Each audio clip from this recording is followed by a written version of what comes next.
Hi കുഞ്ഞുമക്കളെ, എല്ലാവരും സുഖമായിരിക്കുന്നോ? ഇന്ന് നമുക്ക് മലയാളം പഠിക്കാം.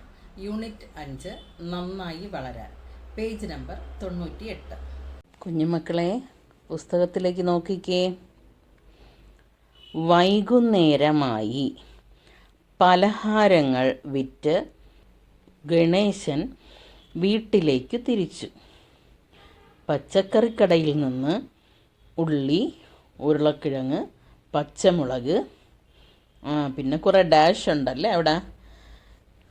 വേറെയും കുറേ സാധനങ്ങൾ ഗണേശൻ വാങ്ങി. പച്ചക്കറിക്കടയിൽ നിന്നും ഗണേശൻ എന്തൊക്കെ വാങ്ങിയിരിക്കും? എന്തൊക്കെ സാധനങ്ങളായിരിക്കും വാങ്ങിയത്? എന്തൊക്കെയാണ് പച്ചക്കറിക്കടയിലുള്ളത്?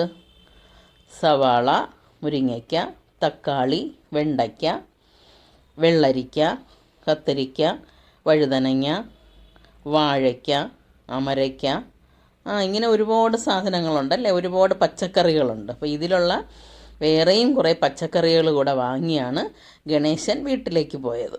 അപ്പോൾ ബാക്കി നിങ്ങൾ എഴുതുമല്ലോ. നിങ്ങൾക്കറിയാവുന്ന ഏതെങ്കിലും 5 പച്ചക്കറികളുടെ പേരുകൾ കൂടെ അവിടെ എഴുതുക. അടുത്ത ചിത്രം നോക്കിക്കേ. ചിത്രത്തിൽ ഏത് കടയാണ് നിങ്ങൾ കാണുന്നത്? ഏത് കടയാണത്? പലചരക്ക് കട അല്ലേ, പലചരക്ക് കട. ഇത് ശശിയുടെ പലചരക്ക് കടയാണ്. ശശിയുടെ കടയിൽ നിന്നും മുട്ടയും പാലും മുന്തിരിയും വാങ്ങണം. പലചരക്ക് കടയിൽ എന്താണ് എഴുതി വച്ചിരിക്കുന്നത്? എല്ലാവരും ഒന്ന് വായിച്ച് നോക്കിയേ. എന്താണ് എഴുതിയിരിക്കുന്നത്? ഒരു ഹെഡിങ് ഉണ്ടല്ലേ, ഇവിടെ വിൽക്കും. എന്നിട്ട് അതിൻ്റെ താഴെ കുറേ സാധനങ്ങളുടെ പേരുമുണ്ട്. അപ്പം ഇവിടെ വിൽക്കും. എന്നിട്ട് താഴെ എന്തൊക്കെ എഴുതിയിരിക്കുന്നത്? മുട്ട, ആപ്പിൾ, മുന്തിരി, നാരങ്ങ, പപ്പായ, മാങ്ങ. ഇനിയും ഒരുപാട് സാധനങ്ങളുടെ പേര് നിങ്ങൾക്കറിയാം. അടുത്തത് നോക്കിക്കേ. എഴുതാം. പാലും മുട്ടയും വാങ്ങി. ഡാഷ് ഡാഷ് വാങ്ങി. വീണ്ടും ഡാഷ് കൊടുത്തിട്ടുണ്ട്. എന്തൊക്കെ വാങ്ങിയെന്ന് എഴുതാം നമുക്കവിടെ. ആപ്പിളും മുന്തിരിയും വാങ്ങി. അടുത്ത വരിയിൽ എന്തെഴുതാം? നാരങ്ങയും മാങ്ങയും വാങ്ങി. ഓക്കെ, അതൊക്കെ എഴുതുമല്ലോ അപ്പോൾ എല്ലാവരും. അടുത്ത് നോക്കിക്കോ. അച്ഛൻ വന്നു. മധുരിമ ഓടിച്ചെന്ന് പൊതികൾ വാങ്ങി. ഹായ് മുന്തിരി, നല്ലവണ്ണം കഴുകണേ, ഗണേശൻ പറഞ്ഞു. അടുത്തത് പറയാം. പഴങ്ങളും പച്ചക്കറികളും കഴുകി മാത്രമേ ഉപയോഗിക്കാവൂ, എന്തുകൊണ്ട്? അപ്പോൾ ഇവിടെ മധുരിമയോട് ഗണേശൻ എന്ത് പറഞ്ഞു? നന്നായിട്ട് കഴുകണമെന്ന് പറഞ്ഞു അല്ലേ. അപ്പോൾ എപ്പോഴും നമ്മൾ പറയാറുണ്ട്, ഈ പഴങ്ങളും പച്ചക്കറികളും ഒക്കെ നമ്മൾ നന്നായിട്ട് കഴുകിയതിന് ശേഷം മാത്രമേ ഉപയോഗിക്കാവൂ എന്ന്. എന്തുകൊണ്ടായിരിക്കും അറിയാമോ നിങ്ങൾക്ക്? ആലോചിച്ച് നോക്കിക്കേ. കൃഷി ചെയ്യുമ്പോൾ ഉള്ള കാര്യങ്ങളൊക്കെ ആലോചിച്ച് നോക്കിക്കേ. കൃഷി ചെയ്യുമ്പോൾ അതിന് കീടങ്ങളെല്ലാം നശിപ്പിക്കാതിരിക്കാൻ വേണ്ടിയിട്ട് എന്ത് ചെയ്യും കർഷകർ? കീടനാശിനികളെല്ലാം പ്രയോഗിക്കും അല്ലേ. ഓക്കെ, അപ്പോൾ നോക്കിക്കോ. ടീച്ചർ പറഞ്ഞുതരാം, എല്ലാവരും ശ്രദ്ധിച്ചോളണേ എന്തൊക്കെയാണെന്ന്. എന്നിട്ട് ഈ ചോദ്യത്തിൻ്റെ ഉത്തരം എഴുതുകയും വേണം. ചോദ്യം എന്താണ്? പഴങ്ങളും പച്ചക്കറികളും കഴുകി മാത്രമേ ഉപയോഗിക്കാവൂ, എന്തുകൊണ്ട്? അതിനുള്ള ഉത്തരമാണ് ടീച്ചർ പറയുന്നത്. ശ്രദ്ധിച്ചിരിക്കണം എല്ലാവരും. പഴങ്ങളും പച്ചക്കറികളും ചെറുപ്രാണികൾ നശിപ്പിക്കാതിരിക്കാനും കേടാകാതിരിക്കാനും പല കീടനാശിനികളും ഉപയോഗിക്കുന്നു. ഈ കീടനാശിനികൾ നമ്മുടെ ശരീരത്തിന് ഹാനികരമാണ്. അതുകൊണ്ട് പഴങ്ങളും പച്ചക്കറികളും നന്നായി കഴുകിയ ശേഷം മാത്രമേ ഉപയോഗിക്കാവൂ. മനസ്സിലായോ? ഒന്നും കൂടെ പറയട്ടെ, ഒന്നും കൂടെ പറയാം, ശ്രദ്ധിച്ച് കേട്ടോ. പഴങ്ങളും പച്ചക്കറികളും ചെറുപ്രാണികൾ നശിപ്പിക്കാതിരിക്കാനും കേടാകാതിരിക്കുന്നതിനും പല കീടനാശിനികളും ഉപയോഗിക്കുന്നു. ഈ കീടനാശിനികൾ നമ്മുടെ ശരീരത്തിന് ഹാനികരമാണ്. അതുകൊണ്ട് പഴങ്ങളും പച്ചക്കറികളും നന്നായി കഴുകിയ ശേഷം മാത്രമേ ഉപയോഗിക്കാവൂ.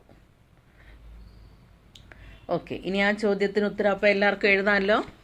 എല്ലാവരും അത് എഴുതണം. അടുത്തത് നോക്കിക്കോ, ഒന്നിച്ചു പാടാം. അരിയും പയറും പച്ചക്കറിയും പാലും പഴവും മുട്ടയുമെല്ലാം എല്ലാം നമ്മൾക്കാവശ്യം നന്നായി വളരാൻ എന്നെന്നും. അപ്പം എന്തൊക്കെയാണ് നമുക്ക് ആവശ്യമുള്ളത്? അരിയും പയറും പച്ചക്കറിയും പാലും പഴവും മുട്ടയുമെല്ലാം എല്ലാം നമ്മൾക്കാവശ്യം നന്നായി വളരാൻ എന്നെന്നും. അപ്പം നമ്മൾ ഈ സാധനങ്ങളല്ല, അതായത് അരി, പയറ്, പാല്, പഴം, മുട്ട, പച്ചക്കറികൾ ഇതെല്ലാം എന്ത് ചെയ്യണം? നമ്മളെന്നും കഴിക്കണം അല്ലേ? നമ്മുടെ ശരീരത്തിന് ഇതെല്ലാം ആവശ്യമാണ്. നമ്മൾ വളരുന്നതിന്, നിങ്ങളിപ്പോൾ കൊച്ചുകുട്ടികളാണല്ലേ, നിങ്ങൾക്ക് വളരുന്നതിന് എന്താവശ്യമാണ്? ഈ എല്ലാ പോഷകാഹാരങ്ങളും ആവശ്യമാണ്.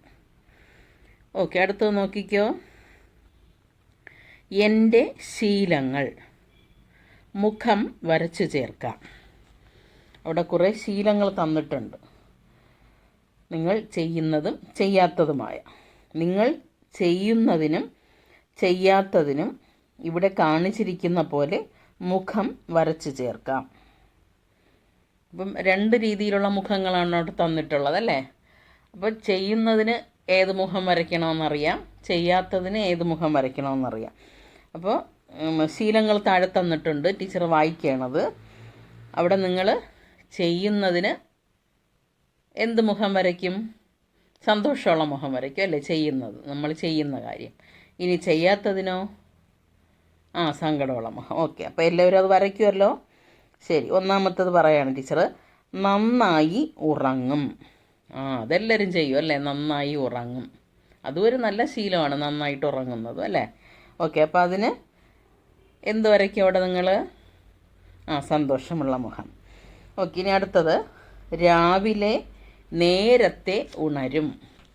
അപ്പോൾ ഓരോരുത്തരും എങ്ങനെയാണോ ചെയ്യുന്നത് അതനുസരിച്ച് നിങ്ങളവിടെ വരയ്ക്കുക. ടീച്ചർ വായിക്കുന്നു അടുത്തത്, ദിവസവും പല്ലു തേക്കും. എല്ലാവരും പല്ല് തേക്കാറുണ്ടോ ദിവസവും?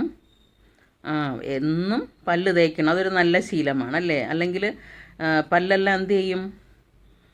പുഴുവൊക്കെ പിടിച്ച് കേടായി പോകും, പിന്നെ ഞങ്ങൾക്കൊന്നും കഴിക്കാൻ പറ്റില്ല. അപ്പോൾ ദിവസവും പല്ല് തേക്കും, അതൊരു നല്ല ശീലമാണ്. നഖം വെട്ടാറുണ്ട്. എന്നും കുളിക്കും. വൃത്തിയുള്ള വസ്ത്രം ധരിക്കും.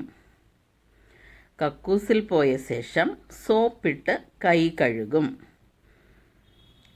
ആഹാരത്തിന് മുമ്പും ശേഷവും കൈ കഴുകും. തിളപ്പിച്ചാറ്റിയ വെള്ളമേ കുടിക്കൂ. ബേക്കറി പലഹാരങ്ങൾ അമിതമായി കഴിക്കാറില്ല. പഴങ്ങളും പച്ചക്കറികളും കഴുകി ഉപയോഗിക്കും. പഴകിയ ആഹാരം കഴിക്കാറില്ല. ആഹാരം ചവച്ചരച്ചേ കഴിക്കാറുള്ളൂ. ആഹാരം പാഴാക്കാറില്ല. ഇതിലോരോന്നും നിങ്ങൾ ചെയ്യുന്നതിന് സന്തോഷമുള്ള മുഖവും ചെയ്യാത്തതിന് സങ്കടമുള്ള മുഖവും വരയ്ക്കുക. ഓക്കെ, അപ്പോൾ അത് കൃത്യമായിട്ട് വരച്ച് ടീച്ചറിന് അയച്ചു തരിക. ഇനി നമ്മളിവിടെ കണ്ടതെല്ലാം എന്താണ്? നല്ല ശീലങ്ങളാണ് അല്ലേ? നമ്മളിവിടെ വായിച്ച് കേട്ടതെല്ലാം നല്ല ശീലങ്ങളാണ്. അപ്പോൾ ഈ നല്ല ശീലങ്ങൾ ഇല്ലാത്തവരെല്ലാം എന്ത് ചെയ്യണം? ഈ നല്ല ശീലങ്ങൾ ഉണ്ടാക്കിയെടുക്കണം അല്ലേ? അപ്പോൾ ഈ നല്ല ശീലങ്ങൾ ഇപ്പോൾ ഇല്ലാത്തവർ ഇന്നു മുതൽ എന്ത് ചെയ്യണം? ഈ നല്ല ശീലങ്ങൾ പഠിക്കുക, അത് ശീലിക്കുക. ഓക്കെ, എങ്കിൽ മാത്രമേ അസുഖങ്ങളില്ലാതെ ഒരു നല്ല ശരീരവും ജീവിതവും നമുക്ക് ഉണ്ടാക്കിയെടുക്കാനായിട്ട് സാധിക്കും അല്ലേ? അപ്പോൾ നമ്മൾ പഠിക്കുന്ന കാര്യങ്ങളെല്ലാം എന്തിനുള്ളതാണ്? നമ്മുടെ ജീവിതത്തിൽ പ്രാവർത്തികമാക്കുന്നതിനുള്ളതാണ് അല്ലേ? വെറുതെ ഇങ്ങനെ എന്തെങ്കിലുമൊക്കെ വായിച്ച് പഠിക്കുക എന്നുള്ളതല്ല. നമ്മൾ ഈ ഓരോ ദിവസവും പഠിക്കുന്ന കാര്യങ്ങളിലും നമ്മുടെ ജീവിതത്തിൽ ഓരോ മൂല്യങ്ങൾ ഉൾക്കൊള്ളണം. അപ്പോൾ നമുക്ക് ഈ പാഠത്തിൽ നിന്ന് നമ്മൾ മനസ്സിലാക്കേണ്ട കാര്യങ്ങൾ എന്താണ്? നമുക്ക് നല്ല ശീലങ്ങൾ ഉണ്ടായിരിക്കണം. അപ്പോൾ എല്ലാവരും ഈ നല്ല ശീലങ്ങൾ ഇനി ഉണ്ടാക്കുമല്ലോ. എല്ലാവരും എന്ത് ചെയ്യുക? ഇവ ശീലിക്കുക. ഓക്കെ, അപ്പോൾ അടുത്ത ക്ലാസ്സിൽ കാണാം.